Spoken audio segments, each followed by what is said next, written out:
स्वर्ग का मार्ग। महात्मा बुद्ध के समय की बात है। उन दिनों मृत्यु के पश्चात आत्मा को स्वर्ग में प्रवेश कराने के लिए कुछ विशेष कर्मकांड कराए जाते थे।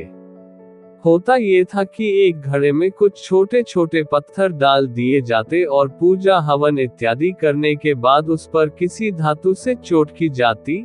अगर घड़ा फूट जाता और पत्थर निकल जाते तो उसे इस बात का संकेत समझा जाता कि आत्मा अपने पाप से मुक्त हो गई है और उसे स्वर्ग में स्थान मिल गया है। चूंकि घड़ा मिट्टी का होता था, इसलिए इस प्रक्रिया में हमेशा ही घड़ा फूट जाता और आत्मा स्वर्ग को प्राप्त हो जाती। और ऐसा कराने के बदले में पंडित खूब दान दक्षिणा लेते। अपने पिता की मृत्यु के बाद एक युवक ने सोचा क्यों न आत्मा शुद्धि के लिए महात्मा बुद्ध की मदद ली जाए। वे अवश्य ही आत्मा को स्वर्ग दिलाने का कोई और बेहतर और निश्चित रास्ता जानते होंगे।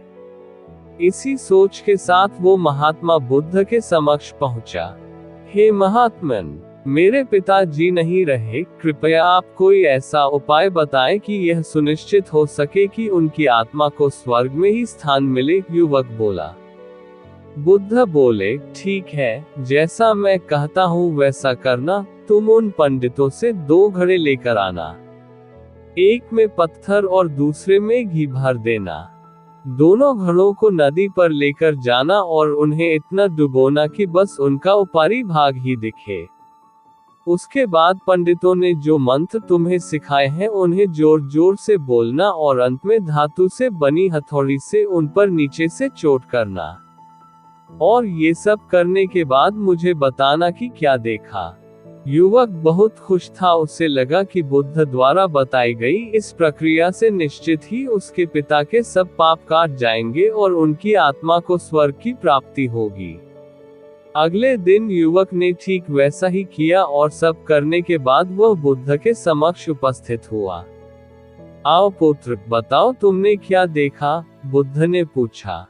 युवक बोला, मैंने आपके कहे अनुसार पत्थर और घी से भरे घड़ों को पानी में डालकर चोट की। जैसे ही मैंने पत्थर वाले घड़े पर प्रहार किया, घड़ा टूट गया और पत्थर पानी में डूब गए। उसके बाद मैंने घी वाले घड़े पर वार किया, वह घड़ा भी तत्काल फूट गया और घी नदी के बहाव की दिशा में बहने लगा।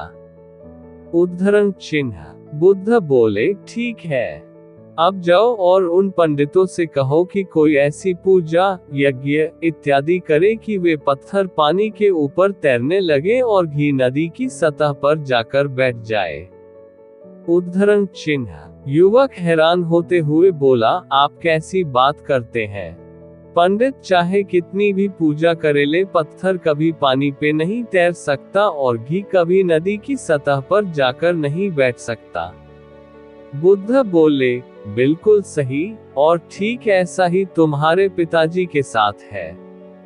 उन्होंने अपने जीवन में जो भी अच्छे कर्म किए हैं वो उन्हें स्वर्ग की तरफ उठाएंगे और जो भी बुरे कर्म किए हैं वे उन्हें नरक की ओर खींचेंगे।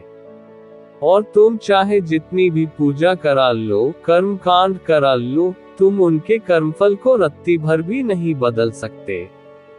उद्धरण चिन्ह। युवक बुद्ध की बात समझ चुका था कि मृत्यु के पश्चात स्वर्ग जाने का सिर्फ एक ही मार्ग है और वो है जीवित रहते हुए अच्छे कर्म करना।